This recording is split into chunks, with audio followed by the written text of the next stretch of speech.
Olá, pessoal. Nossa aula de hoje é sobre a biomecânica das próteses fixas. Essa aula será dividida em duas partes, sendo hoje apresentado para vocês a parte 1.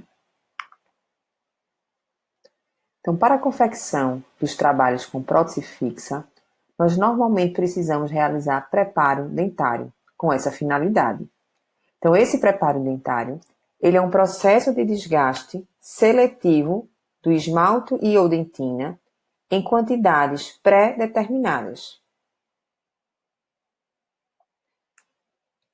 Ele deve seguir passos operatórios pré-estabelecidos com emprego de instrumentais selecionados e específicos para cada caso. Então, é importante que o profissional ele tenha um cuidado na hora do planejamento para permitir a longevidade desse tratamento restaurador, assim como avaliar que na hora do seu preparo ele tem que propiciar a criação de espaço suficiente para o material restaurador indireto que ele deseja trabalhar. Então, por exemplo, aqui nessa imagem direita, a gente tem uma coroa confeccionada com material metalo-cerâmica, onde ele tem uma infraestrutura de metal e uma porcelana de cobertura. Então, quando o profissional realiza o preparo dentário deste elemento, ele tem que imaginar que essa espessura do preparo, a quantidade de desgaste que ele vai realizar neste dente, tem que ser o suficiente para abranger a estrutura do metal e da porcelana dessa coroa. Então, qual seria a chave do sucesso para os tratamentos com prótese fixa? Então, para alcançarmos esse sucesso do tratamento, é imprescindível que o profissional ele respeite a saúde periodontal dos tecidos remanescentes, assim como preservar a saúde pulpar deste elemento dentário que receberá o preparo com finalidade protética e também realizar procedimentos visando a longevidade dessa prótese e satisfação do paciente. Alguns princípios eles precisam ser respeitados.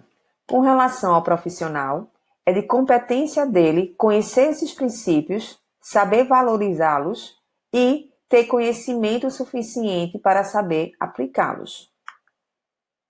E que princípios seriam esses necessários para o conhecimento para a realização de preparos adequados na confecção de próteses fixas?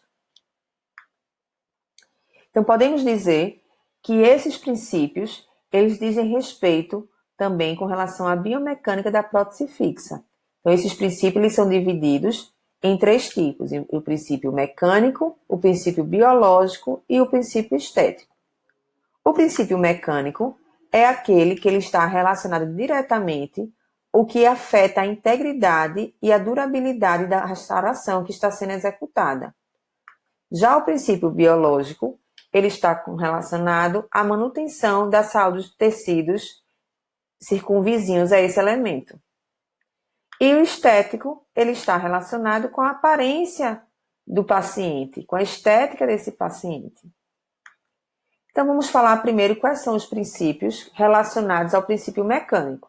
Então, dentro do princípio mecânico, nós temos que entender a respeito do princípio de retenção, de estabilidade ou resistência, rigidez estrutural e a integridade imaginal. Já com relação ao princípio biológico, o profissional deve estar atento com relação à preservação do órgão pulpar e da saúde periodontal. E já o princípio estético, ele está relacionado à forma, contorno e cor do elemento dentário que será restaurado, assim como a manutenção da saúde periodontal. Então, hoje vamos falar um pouco para vocês a respeito dos princípios relacionados ao princípio biológico. Então, dentro dos princípios biológicos, nós temos a preservação do órgão pulpar. Essa preservação, ela está diretamente relacionada quando o profissional ele vai fazer o preparo dentário. Ele tem que realizar esse desgaste de maneira seletiva, tentando minimizar a quantidade de desgastes e que durante esse desgaste dentário, ele não promova fatores que possam afetar e irritar diretamente o tecido pulpar. Então, os fatores que podem causar esse tipo de irritação pulpar estão relacionados ao calor gerado durante o preparo dentário através das brocas e das turbinas. A qualidade das brocas e da turbina de alta rotação também estão diretamente relacionados a esses fatores de irritação. Sempre utilizar brocas de boa qualidade e num bom estado. Não pode estar utilizando aquelas brocas que já foi feita vários preparos para fazer outros preparos em pacientes. Então, sempre se atentar à qualidade das brocas utilizadas. É importante também tentar preservar o máximo possível a quantidade de dentina remanescente nesse preparo. A permeabilidade dentinária também é um fator extremamente importante. Alguns estudos sugerem que em torno de 1 a 2 milhões de túbulos dentinários são expostos durante o preparo dentário por finalidade protética. O próprio procedimento de moldagem, alguns materiais eles podem causar irritação a esse tecido pulpar, além das reações exotérmicas geradas por alguns materiais, como, por exemplo, as resinas acrílicas que são utilizadas para a confecção de provisórios dentários. E ainda, importante avaliar o grau de infiltração marginal durante a confecção da sua coroa, para que esse grau de infiltração não facilite a infiltração marginal, esse selamento marginal deficiente, ele não promova a infiltração marginal que possa, porventura, promover o aparecimento de cárie dentária. Então, é importante que o profissional, sempre que for fazer qualquer preparo dentário, ele tente conservar o máximo de estrutura, tendo cuidado durante o preparo e o padrão de desgaste dentário, ele vai estar sempre relacionado ao material restaurador escolhido. Então, a gente, antes de fazer o preparo, já tem que saber qual o tipo de material restaurador que a gente vai escolher. Vai ser uma coroa de cerâmica pura, uma coroa de metalocerâmica ou talvez uma coroa de metal. Então, vocês vão ver um pouquinho mais para frente durante o curso que cada material ele tem uma espessura necessária para o seu preparo, para poder ele conseguir suportar esse material escolhido. Então, durante o preparo, nós devemos também ter alguns cuidados para não danificar os tecidos circunvizinhos, como proteção do dente adjacente. Então, normalmente colocamos uma matriz e um porta-matriz no dente adjacente na hora que vamos trabalhar nos espaços mais próximos à área interproximal, para que minha broca, porventura, não venha ocasionar danos a esse dente. Devemos também sempre proteger a região de língua, lábios e bochecha, com odontoscópio, com o próprio sugador, afastando esses tecidos, para que a broca ela não venha, porventura, tocar nessas estruturas e causar ulcerações. E o próprio dente pilar, que vai ser preparado, nós temos que ter bastante cuidado para só realizar o preparo, o desgaste necessário para o material que nós escolhemos. Então, visando esse cuidado de preservação da quantidade de estrutura dentária realizada durante o preparo com finalidade protética, se utiliza-se muito na literatura a técnica da silhueta. Essa técnica ela é bastante indicada principalmente para principiantes que estão iniciando sua atividade na confecção de preparos na área da prótese fixa. Então, essa técnica da silhueta ela é uma técnica didática e que facilita a definição da geometria do preparo utilizando pontas diamantadas específicas. Essas pontas elas têm um diâmetro e formato conhecido pelo operador, onde consegue-se a forma e contornos apropriados dos preparos dentários com finalidade para a prótese fixa. Então, essa técnica da silhueta, ela visa a realização de um preparo, primeiro obedecendo ao princípio que vai ser feita o preparo em uma metade do dente. Então, começamos fazendo, por exemplo, aqui nesse elemento dentário, foi feito o preparo primeiro na face mesial da região vestibular. Após a finalização desse preparo nessa face, é que procedemos para a confecção do preparo na face distal, pois essa face íntegra ela serve de referência para a medição das profundidades dos desgastes que estão sendo realizados. Então, essa técnica da silhueta, ela visa o preparo da metade de um dente após a finalização desse preparo em uma metade, é que podemos proceder ao preparo do metade restante do elemento dentário.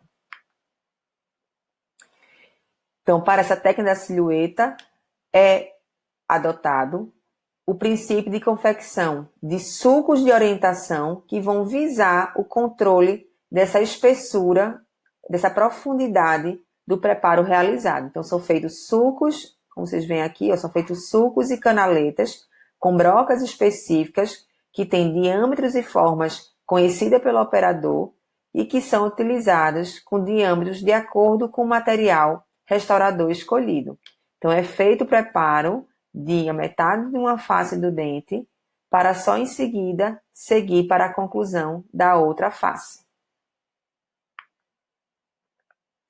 Então, devemos ter cuidado ainda com relação a pacientes que apresentem dentes jovens ou com dimensões reduzidas, pois esses pacientes que apresentam dentes jovens e com dimensões reduzidas, o tecido pulpar ele pode estar localizado de uma forma mais superficial quando comparada com dentes de pacientes mais idosos ou com dimensões maiores.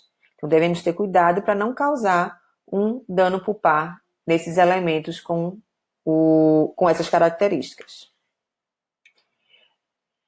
É interessante que após o preparo dentário, a espessura da dentina remanescente na oclusal e incisal, ela tem em torno de 1 a 2 milímetros de espessura. Essa é a espessura ideal. Se a gente não consegue manter esse mínimo de quantidade de dentinária remanescente, como, por exemplo, espessuras em torno de 0,5 milímetros, nós podemos causar lesões pulpares graves que pode levar o paciente a ter necessidade de realizar o tratamento endodôntico. Então, durante o corte da estrutura, nós devemos nos atentar com relação à refrigeração do nosso sistema de turbina, o calor friccional gerado e a pressão que é exercida sobre essa dentina.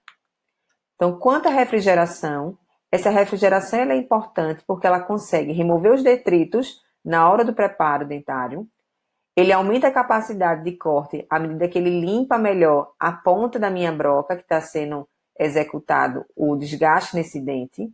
Ele também diminui a temperatura do calor friccional gerado pelo contato dessa broca com o elemento dentário e ele impede a desidratação da dentina.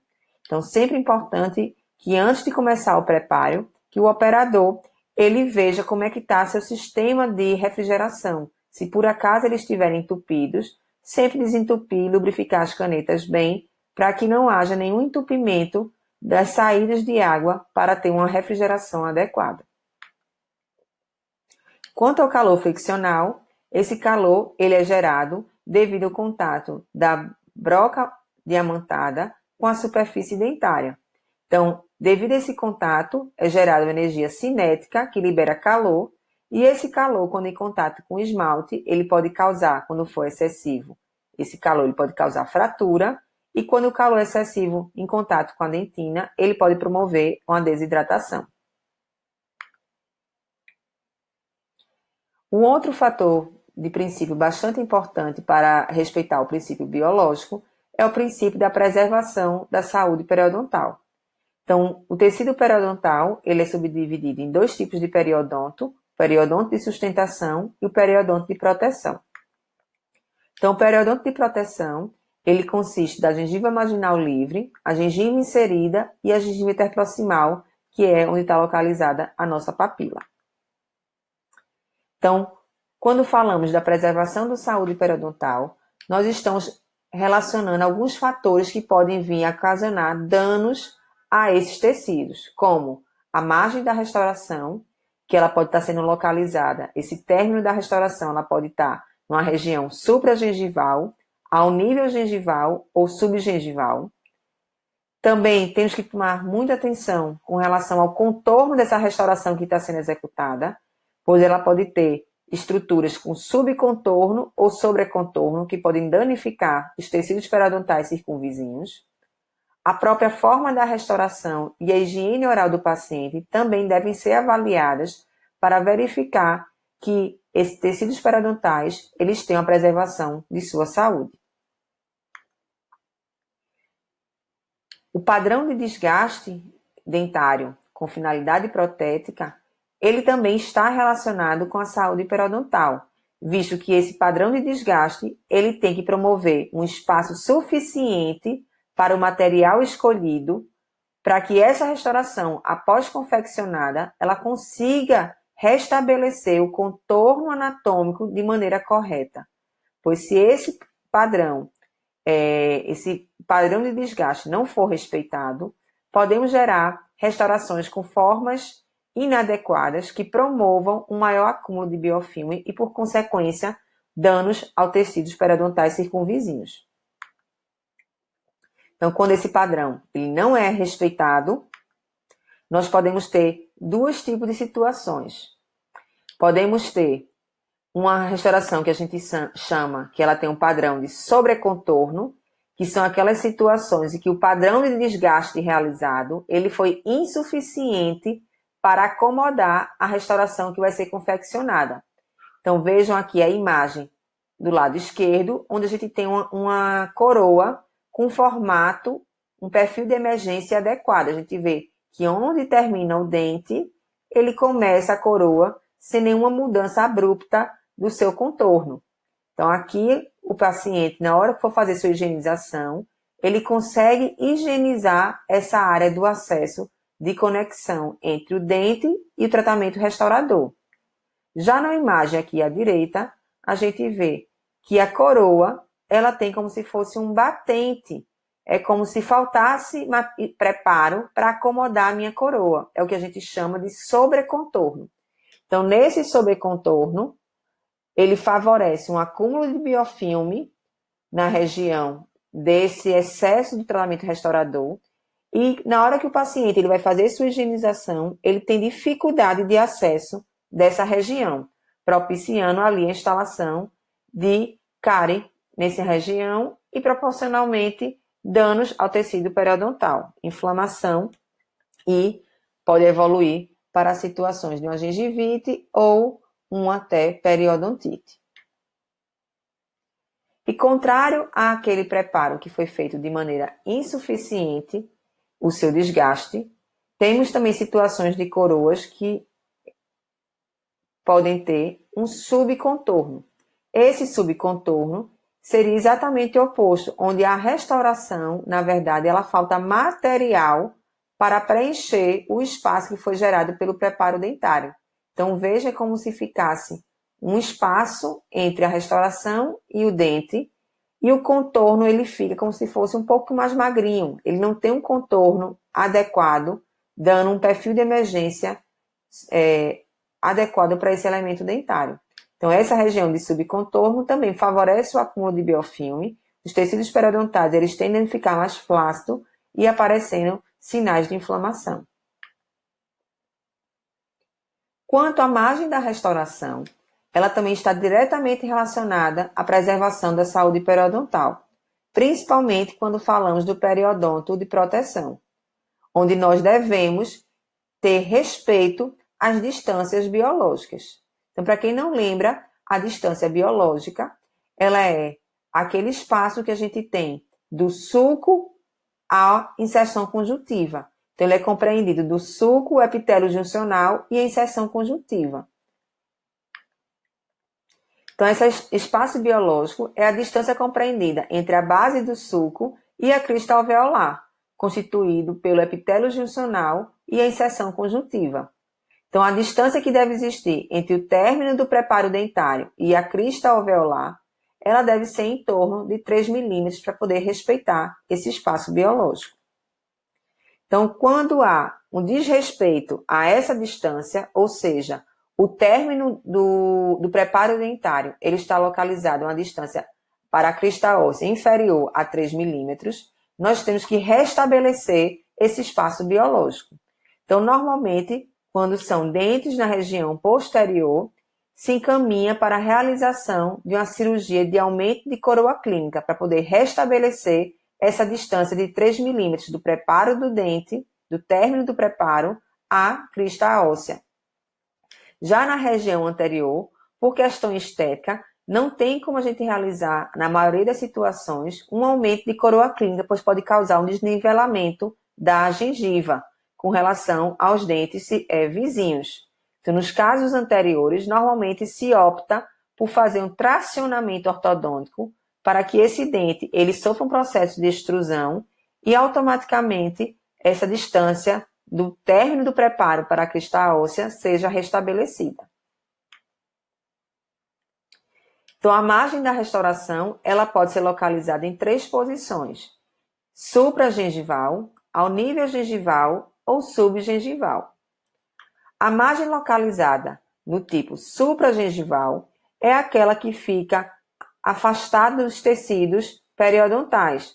Ela fica numa localização de mais fácil higienização por parte do paciente. Esse tipo de margem é a que é considerada com melhor condição para promover a saúde periodontal, já que a região da margem ela fica afastada dos tecidos periodontais. Então, essa região, normalmente, que se tem um término supragengival, são áreas que não necessitam de uma demanda estética muito grande, porque a gente vai enxergar essa área de união entre o tratamento restaurador e o elemento dentário. Então, normalmente é associada com áreas da região posterior ou as faces linguais ou palatinas dos elementos dentários.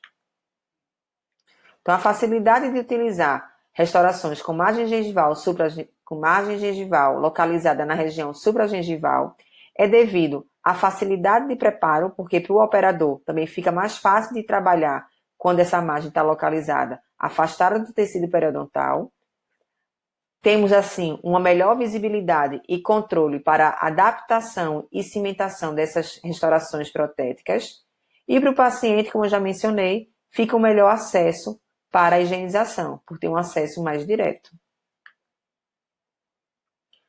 Uma outra margem gengival muito utilizada são as margens localizadas na região subgengival.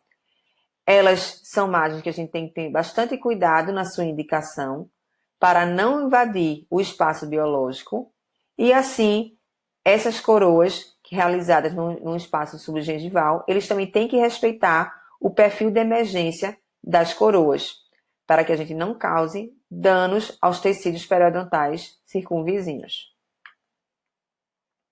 Então, a margem subgengival ela é normalmente indicada mais nas regiões de alta demanda estética, como a região anterior.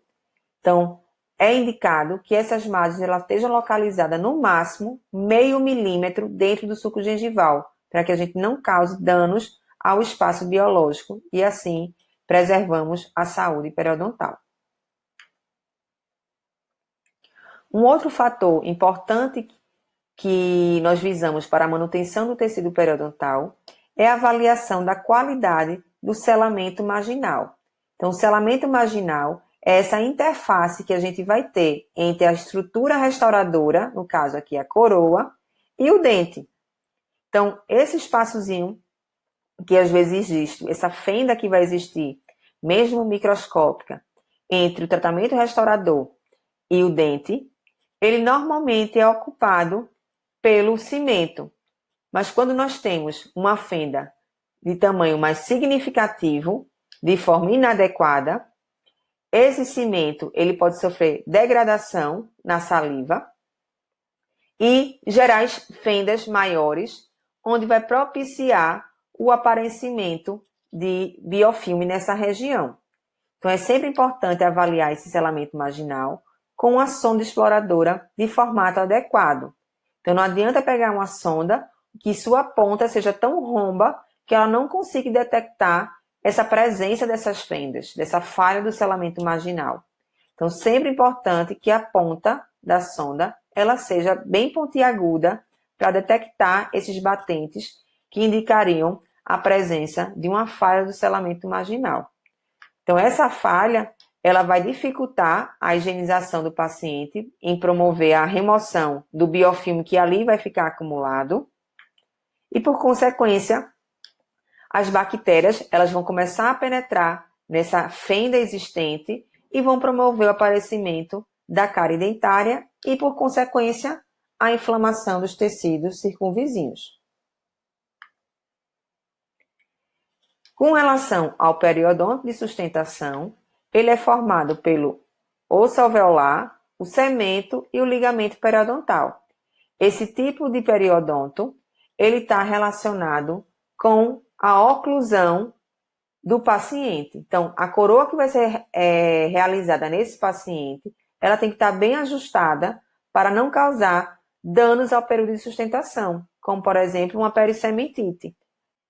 Então, se a restauração ela fica alta, ela pode causar essa pericemitite, quando está em oclusão com o antagonista, causando danos ao periodonto de sustentação. Então, para fazer o ajuste oclusal, é importante utilizar materiais de carbonos de qualidade satisfatória, como, por exemplo, temos essas duas marcas comerciais, onde eles têm materiais à base de polietileno e que sua espessura gira em torno de 17 micras. Bem, pessoal, era isso que a gente tinha para apresentar para vocês hoje a respeito dos princípios para a confecção do preparo com finalidade protética. Na próxima aula, nós daremos continuidade abordando os princípios mecânicos e estéticos para que vocês entendam quais são os cuidados que devemos ter quando formos iniciar os preparos dentários, tá? Então, segue aí meu e-mail para qualquer dúvida e nossa sala de aula continua lá à disposição de esclarecimento de dúvidas que porventura venham aparecer.